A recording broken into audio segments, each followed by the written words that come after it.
Ja vám chcem vysvetliť, že čo také úžasné v tej pôde je, čo nám pomáha, aby tá pôda dobre fungovala a prečo teda vlastne v dôsledku toho potrebujeme niečo, čo sa nazýva regeneratívne poľnohospodárstvo. A keď som začal toto propagovať, tak sa to ešte tak nevolalo, ani ten koncept neexistoval.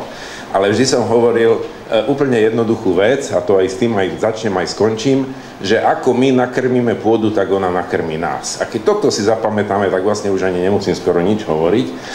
V každom prípade ešte jednu vec poviem, lebo použijem jeden český výraz v priebehu dňa, ktorý nemá slovenský ekvivalent. Hej. Ja všetkým tým pôdnym, drobným organizmom, čo tam žijú, hovorím pekne česky, že breberky, lebo to je také akože milé. Slovenský ekvivalent je, že háveť, a to nevytvára veľmi akože milé pocity, tak nechcem používať negatívne konotácie, lebo to sú organizmy, ktoré nám pomáhajú, aby sme mali pôdu v poriadku, aby fungovala tak, ako má. Tak s dovolením použijem breberky a začnem nudnými grafmi. A všetci si všimnete na tých grafoch, že najprv je to ploché a potom to ohromne rastie. Hovorí sa tomu, že zelená revolúcia. My sme dokázali niekedy v 50. 60. rokoch minulého storočia v podstate zmeniť celú logiku poľnohospodárstva v tom, že sme naraz dokázali vyrábať oveľa viac zo rovnakej plochy ako predtým. Najväčšiu zásluhu na tom samozrejme má fakt, že sme dokázali vyvinúť priemyslové hnojivá, nové odrody, nové postupy, ale súčasne sme dokázali ten pravý horný graf odpojiť rast produkcie od rastu potrebnej plochy na tú produkciu. Že tá zostala viac menej rovnaká, ale pritom produkcia rástla. A mali sme taký akože pocit, že hurá, vyriešili sme hladomor na planéte Zemi, lebo už vieme ako na to. Zelená revolúcia. No, ale ja tu mám jedno ale, hneď prvé.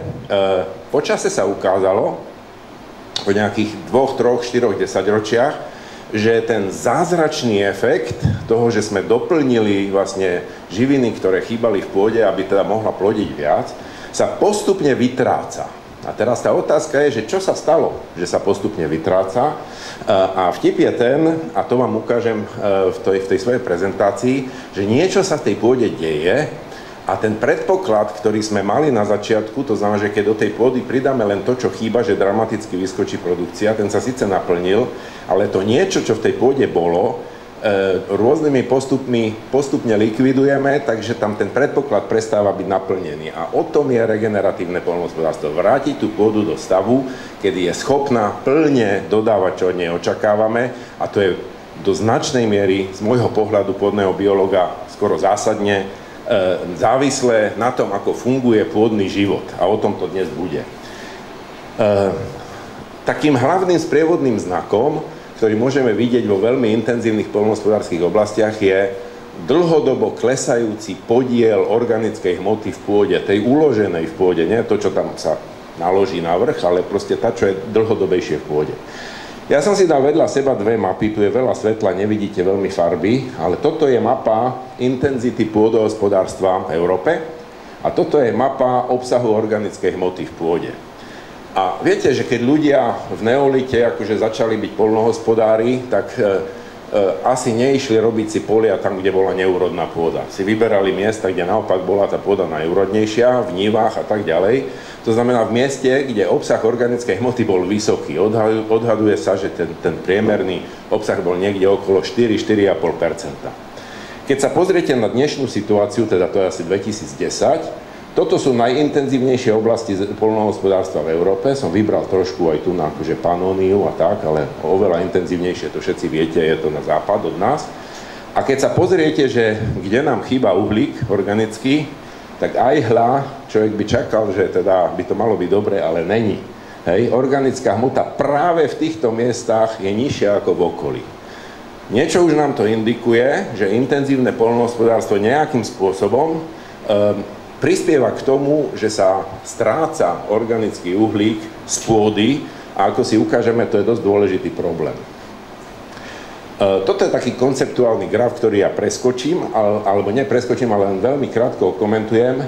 Ešte než sme začali byť poľnohospodári a väčšina našej plochy aj tu na Slovensku bola pokrytá lesom, tak sa v zásade dá povedať, že všetká energia je produkovaná zelenými rastlinami, tá biomasa, čo bola vytvorená stromami, bylinami a tak ďalej, tak sa vlastne točila v tom ekosystéme, využívali to tie organizmy, čo tam žili a zase sa vracala do ekosystému. Že totálny kolobeh, 100% vyprodukovanej hmoty zostával v ekosystéme. Potom človek si vymyslel, že dobre by bolo mať nejaké zásoby a začal proste v neolite akože poľnohospodáriť a začal trošku sem tam vyklčoval nejaké lesy, aby mohol teda tamto svoje obilie a ďalšie veci pestovať, čo trošku znížilo celkovú produkciu, to je táto strata, to biele, a trošku akože začalo byť viditeľné, že určitú časť tej produkcie si prisvojuje človek. Ale stále ešte v tom ekosystéme sa motalo dosť tej energie, takže to bolo v podstate úplne akože v pohode. No a dneska sme tu, v C-čku, hej? Takže sme hrozní frajeri, dokázali sme hnojiva, dokázali sme nové postupy, nové odrody a tak ďalej. Takže celkovú produkciu toho systému sme dokázali zvýšiť, hurá. Ale súčasne, čo sme dokázali, a v Európe toto je pravda, aj na Slovensku a v Čechách, zhruba 50% celkovej produkcie ekosystému si privlastňuje človek pre svoje potreby. Inými slovami, môžeme to povedať takto škaredo, že jeden druh, človek rozumný, si privlastňuje polovicu veškerej produkcie a všetky ostatné druhy, asi tak 10 miliónov druhov, im zostáva tá druhá polovica. A ešte to chceme zvyšovať. Hej? Už na zamyslenie, že kam to povedie, tieto scenáre ďalej, sú, že my to ešte chvíľku môžeme znižovať, ale potom bude to znamenať v podstate kolaps toho ekosystému a nakoniec to dopadne aj na nás, že ten ekosystém nebude schopný vyrábať, čo potrebujeme. Takže mali by sme mať v pamäti, že energiu z tej prírody potrebujú aj iné organizmy, nielen človek. Nielen my sa potrebujeme najesť, ale aj baktérie, huby, breberky, ale aj ostatné zvieratá a tak ďalej potrebujú energiu, nevedia žiť zo vzduchu len tak. To proste nejde. To je biologická vec. No, toto môžeme skočiť len tu na akože odhad v európskych pôdach poklesu organickej hmoty v dôsledku intenzívneho obhospodarovania od neolitu do teraz, to znamená niekde 5000 rokov späť až po dnes, je okolo 30 až 50%. To znamená, polovičku už sme stratili. No tu nie je vôbec nič vidieť, ale v podstate tento graf, keď je vidieť, tak tam je taký box, ktorý sa volá, že rozklad a v podstate hovorí to, že mŕtvá organická hmota, keď sa dostane do pôdy, tak akože ten najhlavnejší proces, ktorý v pôde prebieha, sú premeny a rozklad organickej hmoty a návrat živín naspäť do toho cyklu, kde rastliny to môžu využiť. A v tomto procese sú akože hlavní aktéri títo, ktorých tu vidíte, breberky, to znamená plodné živočichy, a potom tie úplne najhlavnejšie sú baktérie a huby. Baktérie a huby ako primárne rozkladači v podstate tú organickú hmotu rozložia z toho zložitého až úplne na tie minerály, ktoré potom môžu zase poslať naspäť ku koreňom a rastliny ich môžu využiť. Ale celá táto činnosť rozkladná má jeden akože vedľajší produkt. Hej? A ten vedľajší produkt je, že vznikajú určité organické látky, ktoré sú pomerne dlhodobo stabilné a ktoré prispievajú k tvorbe akože fenoménu, ktorý je absolútne zásadný, a to je pôdna štruktúra. A k tomu potrebujeme humus, ktorý vzniká práve v tých rozkladných procesoch. K tomu potrebujeme tie organizmy samotné, oni majú také schopnosti, že sú schopné, ja to poviem po ľudsky, že vylučovať látky, ktoré by sme nazvali v normálnom živote, že lepidlo, hej? A oni sú schopné tie jednotlivé minerálne častice s tými organickými, tým lepidlom prepájať, vytvárať agregáty a ešte, pretože sú vláknité, často napríklad huby, tak vytvárajú, ako keby si predstavte, že ako keby ste to zviazali do takého košíka a to drží vlastne tie agregáty pohromade. A tam v nich tá organická hmota dlhodobo môže vydržať a to je veľmi dôležité pre teda pôdnu štruktúru, ukážeme si, že prečo. No a teraz poďme k breberkám, že čo je akože na nich také zaujímavé, lebo ja vždy hovorím, pôdna biodiverzita je základ zdravej pôdy. A potom, keď sa pozriete do učebníc ekológie, tak sa dozviete, že tam sú nejaké akože skupiny trofické, že jedni sú producenti, sú rozkladači a tak. A otázka úplne logická je, že však na čo nám tam treba akože 300 druhov nejakých breberiek, keď všetky robia skoro to isté, rozkladajú organickú hmotu. Tak na čo nám tam nejakú biodiverzitu? Hlavne nech tam je aspoň jeden, hej? Nech tam máme dažďovku, čo to zaťahne do zeme, nech tam máme jedného roztoča, čo to nastriha na kúsky a nech tam máme tie baktérie, čo to potom rozložia. Lenže vtip je v tom, že na rozdiel od laboratória na poli sa podmienky menia. A to, čo existuje medzi tými pôdnymi organizmami, toto sú len pôdne roztoče pancierníky, tými sa ja zaoberám, si všimnite, že každý vyzerá skoro inak, že obrovská šírka rôznych prispôsobení tomu prostrediu a oni majú jednu zaujímavú vec. A hovorí sa tomu, že funkčná redundancia. To znamená, že oni zabezpečujú rovnaké činnosti, takže ako keby prítomnosť každého ďalšieho druhu už je redundantná, zbytočná pre tú funkciu, lebo je zabezpečená už tým jedným. Ale tu na tom grafe vľavo sa môžete pozrieť, že v čom je ten vtip. Vtip je v tom, že ten zelený stĺpec vyznačuje povedzme nejaký rozsah podmienok, ktoré môžu nastať na našom poli, normálnom. Hej? Povedzme, teplota odtiaľ behom roku, alebo vlhkosť, alebo dajte si tam akýkoľvek parameter. A tie oddĺžničky ukazujú, že aká je tolerancia tých jednotlivých druhov v tých podmienkach prežiť. A už vám z toho začne vychádzať, že napríklad tento druh, tomu je celkom jedno, že aké sú podmienky vonku, ten tam furt bude prežívať. A tento druh, akože super, keď príde sucho, hej? Lebo keď príde sucho, všetky tieto vypadnú, neprežijú a tento jeden to zvláda, hej? Keďže je sucho. Alebo naopak príde vysoká teplota, tak zase tento jeden, ktorý bol vzácny v tých normálnych podmienkach, prevezme tú funkciu akože v tých vyšších teplotách. Takže vďaka tomu, že rovnaká funkcia, ale iná tolerancia k podmienkam, tak máme tu akože takú prirodzenú, ja hovorím, najlepšiu poisťovňu na svete, že tento systém zabezpečí, že to pole vám furt bude fungovať. Ale musíte tam mať všetky tie druhy, alebo nie všetky, ale veľa, viacej druhov. A čím ich je menej, tým menšie je potom rozpätie tých podmienok, v ktorých to pole normálne funguje. Hej? Tá poisťovňa proste potrebuje mať svojich agentov. No a toto, čo som tu preškrtol, to je to, čo tomu robíme my. Čím intenzívnejšie hospodárime na poli, a budeme sa o tom baviť, že či orba, alebo či ďalšie činnosti pomáhajú, alebo nie, ale v zásade dlhodobo likvidujeme prítomnosť tých citlivejších druhov, čo majú nejako užšie to rozpätie a v podstate nám tam zostáva 1, 2, 3 druhy v každej skupine, ktoré sú tolerantné široko k tým podmienkám a ktoré teda akože makajú naplno a musia akože sa hodne snažiť, lebo celú tú prácu, ktorú treba vykonať, musia robiť oni.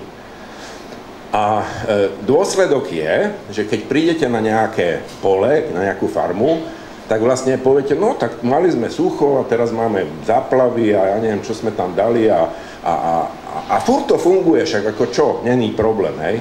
Ale keď sa nepozrieme bližšie do tej pôdy, tak tam už sú poslední 3 roztočí a 4 chvostoskoky a druhák otroci, hej, aby to ešte dali.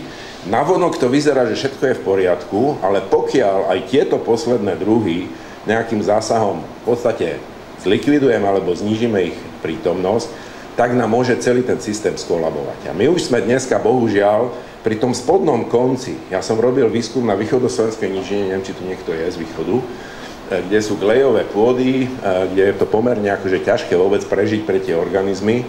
A mal som tam 7 rokov som robil, však to není náhodné, hej. A mal som tam každý mesiac 8 vzoriek asi na 6 alebo 7 stacionároch. A v letných mesiacoch na celom rade týchto lokalít z tých 8 vzoriek bolo 6 alebo 7 úplne prázdnych. Už tam akože nebolo nič. Hej? Že to nie je ako teória, čo vám tu hovorím, že sa blížime k tomu, že vypadne tá funkcia. Už sa to v podstate akože na niektorých pôdach v určitých podmienkach deje. No, toto je taká schéma, veľmi akože jednoduchá, ktorá to, čo som vám teraz povedal, vlastne ilustruje. Toto je prirodzený cyklus. Za normálnych okolností, či už je to prirodzený ekosystém alebo nejaké pole, tak v zásade rastliny vyprodukujú organickú hmotu, v určitú dobu tá organická hmota odumrie, tu spracováva pôdna fauna, huby, baktérie a prispievajú k tvorbe štruktúry pôdy a humusu, ktoré držia vlastne na sebe tie rozložené živiny, to je veľmi dôležitá vec. A tie môžu zase rastlinky využiť. A je tam veľmi dôležitý tento divný pojem, že exudáty. korene rastlín vylučujú organicky energeticky veľmi bohaté organické látky do pôdy a tie pôdne organizmy ich vedia využiť práve pre svoj život. Takže záleží aj na tom, že aké plodiny alebo rastliny tam máme, aká je ich kombinácia a kedy vlastne fungujú v priebehu roka, aby sme zabezpečili ten prísun energie pre tie zvieratá, čo tam pracujú pre nás. No a normálny systém je toto. A my sme prišli v tých 50 rokoch s týmto úžasným nápadom, že však tu na všetko máme, ale živiny sú, aké sú, to je dané miestom a keď vám tam chýba dusík, draslík, fosfát, tak keď pridáte, bude lepšie. Tak sme si povedali, OK, vymysleli sme NPK, začali sme to tam pridávať, začalo to úžasne fungovať, len ten vtip je v tom, že ani dusík, ani draslík, ani fosfát v minerálnej podobe, ktorý dáte do pôdy, neobsahuje žiadnu použiteľnú energiu, ktoré by tie organizmy vedeli využiť pre svoj život. To znamená, že my ich tam vyhľadujeme, my tam akože ládujeme potravu pre rastliny, ale baktérie a huby nemajú čo žrať. Hej? Čo sa deje, vám ukážem za chvíľku, ale v podstate sa deje to, že my vypneme tento prirodzený cyklus. To znamená tvorba humusu, tvorba pôdnej štruktúry, alebo aspoň jej udržiavanie, sa tým náhle ohrozí, keď vám preváži výrazne minerálne hnojiva nad organickými. Pokiaľ tam nie je input organickej hmoty iný, tak je zlé. No a teraz toto je akože strašné, ten obrázok, ale není to také zložité, nebojte sa. Tu je ten vtip, hej, že ako to funguje. Tak máme mŕtvú organickú hmotu, tie pôdne breberky to nafragmentujú na malé kúsky a huby a baktérie to rozkladajú a vytvárajú humus, vytvárajú živiny, vytvárajú tie lepidlá a vytvárajú tie vlákna. To všetko dohromady s minerálnymi časticami v pôde a s ilovými časticami, ktoré majú vrstevnatú štruktúru, vytvára tie agregáty, vlastne, ktoré sú základom pôdnej štruktúry. Tu som to tak akože neumelo naznačil, že pôda takáto hrudkovitá, dáte pod mikroskop, tak tam máte, každý ten agregát sa skladá z takých mikroagregátov a tu ho máte zväčšený, hej.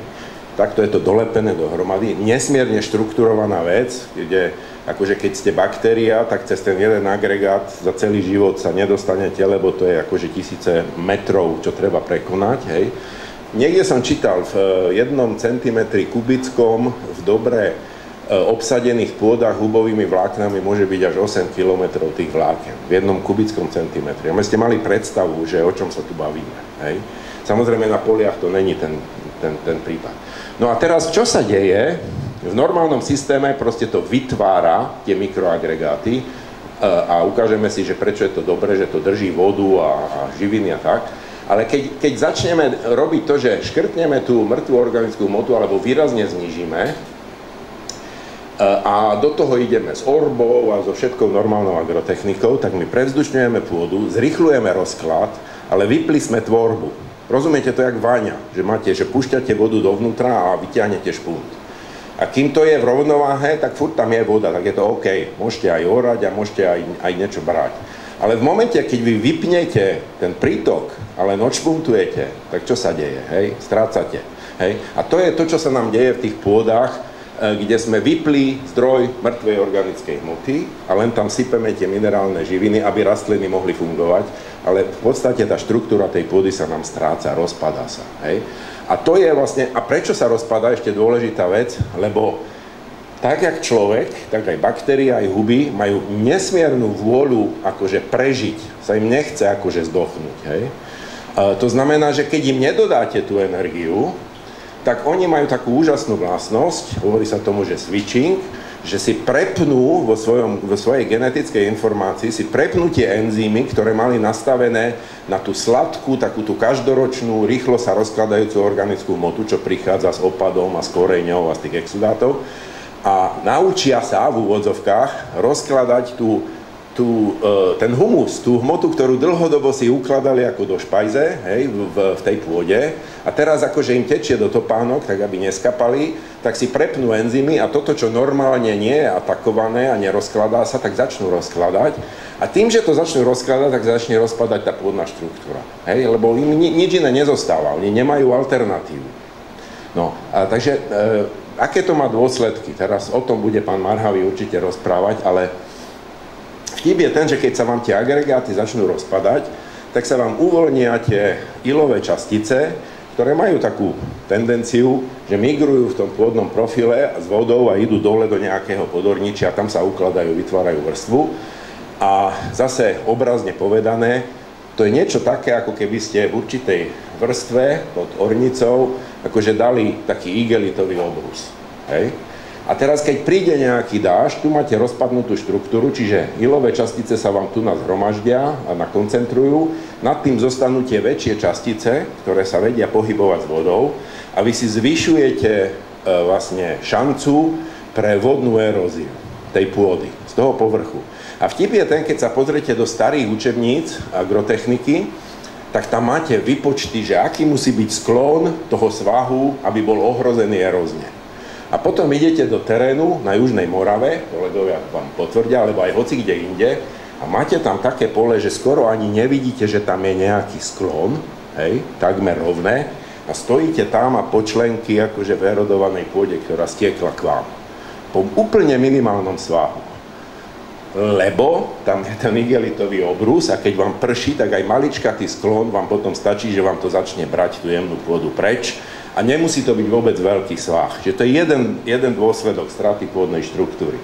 Druhý, to ma mrzí, lebo toto je akože najkrajší slajd, čo mám a figuje vidieť.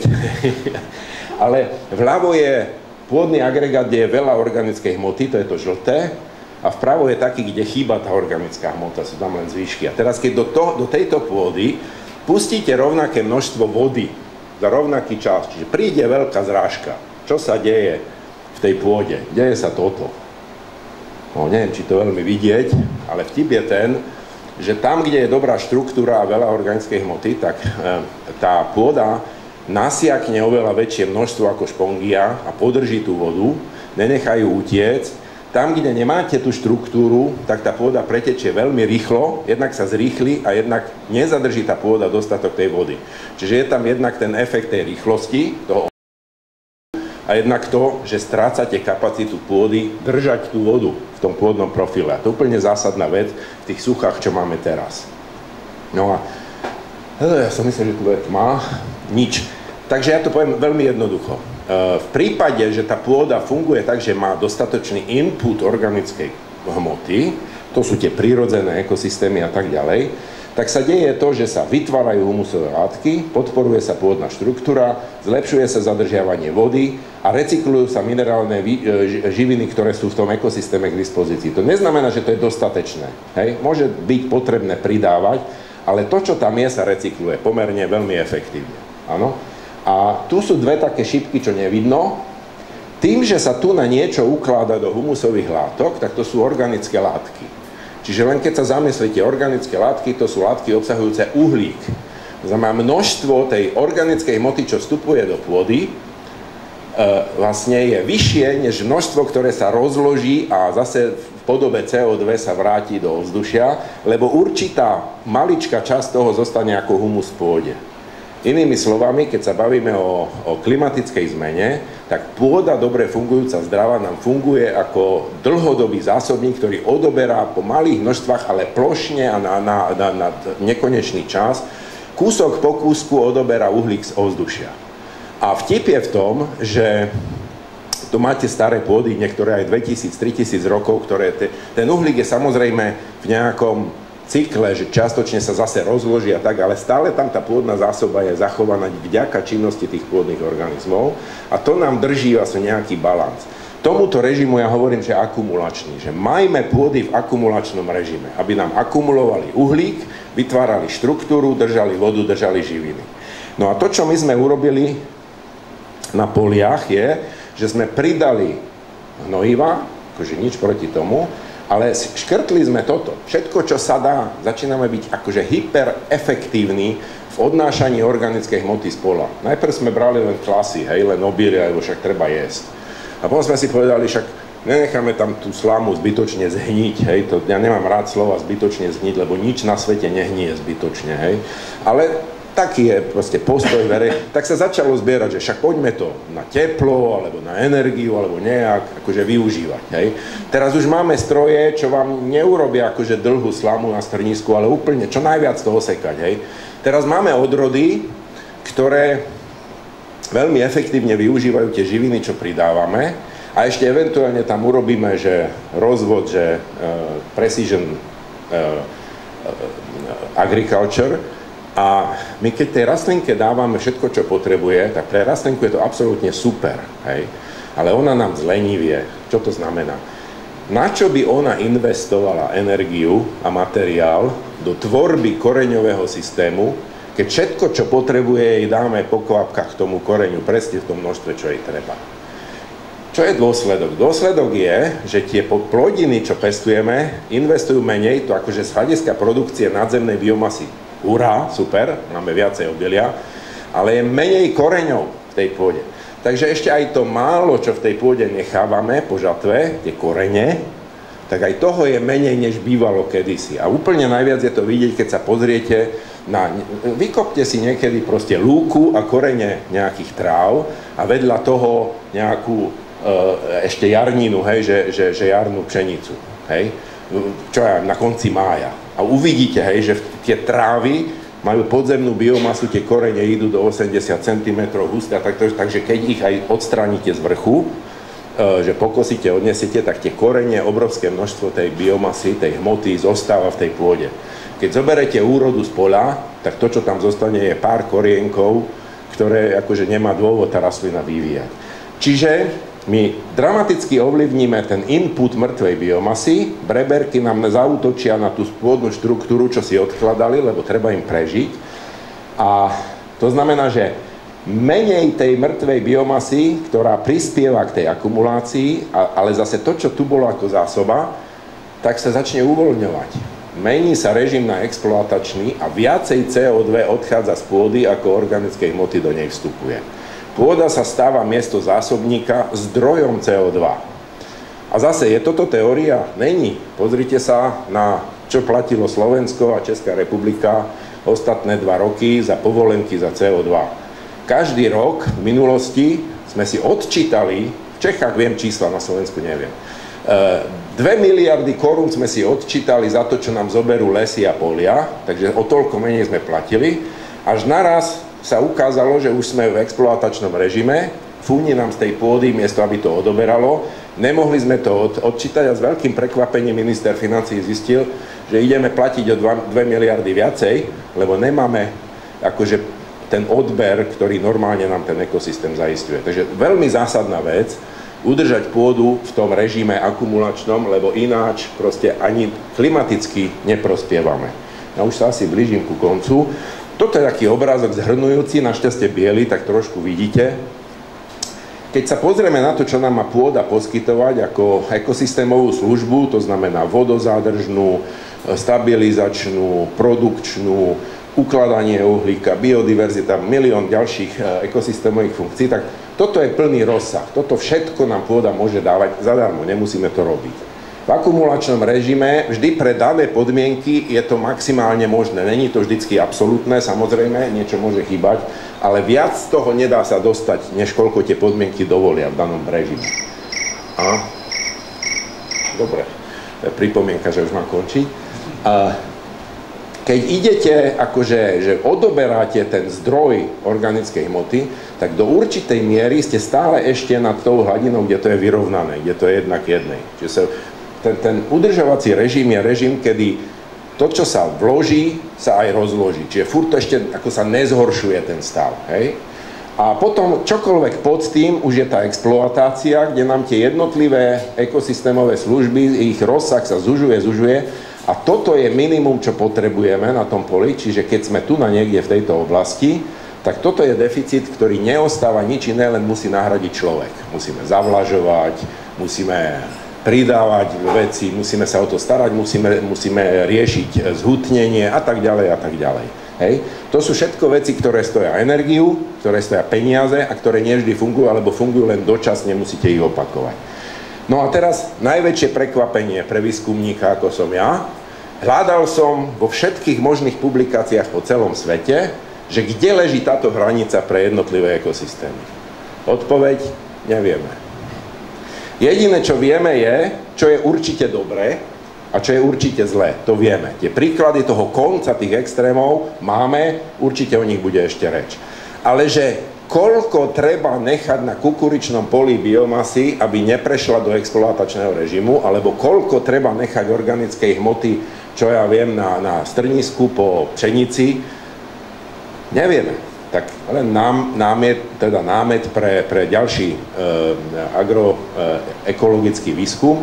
Kebyže som mal niekoľko miliónov a vlastný inštitút, tak idem do toho, lebo bol by som z toho milionár, som presvedčený. Keď viem povedať, že čo tam treba nechať, aby som nemusel investovať do tej náhrady tých ekosystémových služieb. Zatiaľ sa to ale dá riešiť v regeneratívnom režime, o tom bude reč, že sa pohybujeme v tej zóne, kde vieme bezpečne, že sme nad tým. Áno, to je možné, hej, ale asi nevieme úplne vo všetkých prípadoch podmienok, na všetkých možných kombináciách podmienok, akože zaručiť ten čisto regeneratívny prístup a tým pádom treba uvažovať nad tým, že čo ešte si môžeme dovoliť bez toho, aby sme pôdu ničili. Tak a myslím, že tu je napísané, že čo s tým môžeme robiť, ale to ja preskočím. Len toto je graf, ktorý není veľmi akože presný, ale taká typická otázka, čo dostávam po tejto prezentácii je OK, tak akože tak teraz sme minus 50%, tak ako dlho nám bude trvať, kým to dostaneme naspäť, hej? No a všetky, akože v Rothamstede v Británii je stanica, kde sa rôzne agrotechniky testujú už asi 140 rokov, takže máme pomerne dobré údaje a vychádza tam jedna taká základná vec. Není dôležitý ten popis, lebo to sa mení s novými technikami, ale v zásade vychádza jedna vec. Tak dlho, ako sme to rozkladali, tak dlho nám bude trvať, než to dostaneme naspäť. Takže keď sme začali v 50. rokoch, tak teraz treba 70 rokov makať, aby sme to dostali naspäť. A to není veľmi optimistické, že? Ale dobrá správa, ono sa to chová akože asymptoticky. To znamená, že v prvých rokoch ten návrat je najrýchlejší, hej? Že to stúpa prudko, po prvom, druhom, treťom, piatom roku už vidíte tie efekty a potom ten inkrement v ďalších rokoch už je pomalší a blíži sa to až tých 50 rokov k tomu úplnému pôvodu. Ale o 50% to môžete zlepšiť akože za 3 až 5 rokov, keď ste v dobrých podmienkách a dobre to robíte. Že to je, čo nám by mohlo dávať nádej, že má zmysel s tým niečo robiť a myslím si, že regeneratívne poľnohospodárstvo je práve ten nástroj, jeden z nástrojov, nie je jediný, ale jeden z nástrojov, ktorý to efektívne môže dokázať. Za prvé musíte počítať, začnem s tým, čo vám každý poľnohospodár povie, a to je určitá obava zo zníženia celkovej produkcie z plochy. Lebo vy zoberiete časť plochy a ešte tam zatienite a tak ďalej. Čiže to je na jednej strane rovnice. Na druhej strane rovnice je, že my keď jazdíme po tých poliach, orieme, sypeme tam pesticídy, minerálne hnojiva, toto všetko je akože, skúste byť tá baktéria na tom poli, hej, akože tam akože chcete niečo žrať, teraz akože vám to odvezú, potom vám tam nasypú piesok, že však sa najedz, potom keď sa snažíte niečo nájsť, tak prídu a obratia vám dom hore nohami, hej, a potom ešte na vás nasypú nejaké jedy a vy tam máte prežiť, tak nedávajú to úplne všetci. Takže oni v podstate vo veľkom množstve prípadov, hlavne tie breberky, musia znovu osídľovať ten priestor, lebo oni proste sú behom toho roka sú vlastne zlikvidované, buď podmienkami, alebo agrotechnikou. A teraz, ja som to meral, to už tu nemám ten slajd, ja som s každým chrobačíkom meral, že koľko ujde za hodinu a tak, aby som vám vedel povedať, že v zásade reálne je očakávať, že to znovu osídľovanie z tých okolitých biotopov, pokiaľ tam tie breberky sú, tak môže znamenať ročne do nejakých 20-25 metrov je ako reálne predpokladať, že to zvládnu znovu prísť. To znamená, keď máte na oboch stranách honu akože pás, to je jedno či medzu alebo stromy alebo tak môžete si dovoliť 50 metrov a dúfať, že to ako dajú. Hej. Keď pravíte 100 metrov, tak garantujem, že do prostriedka sa nedostane skoro nič. Hej. Muselo by to byť aj niekoľko rokov. Čiže odpoveď je áno, je to refugium. Odpoveď je navyše, že keď máte agrolesnické pásy, tak samozrejme nezbierate to listie, čo tam spadne, čiže vy tam máte dotáciu organickej hmoty a je tam veľký koreňový systém a zase podľa toho, aké vyberiete dreviny, ale to sa týka aj medziplodín, hej, alebo teda toho permanent cover, že tie korene tam furt tlačia tie exudáty, hej, ale oni to robia, keď sú tie rastliny, akože by som povedal, vo fyziologickej pohode. Tie stromy sú väčšinou vo fyziologickej pohode, lebo sú tam permanentne. Takže tam je akože input tej organickej hmoty a to pomáha tomu systému. Takže jedna strana rovnice je nejaké mierne zníženie výnosov, druhá strana rovnice je, že je tam podpora pre ten pôdny život a to sa vyrovná alebo preváži. Z môjho hľadiska agrolesníctvo v definovaných podmienkach je dobrá cesta, ako tomu pomôcť.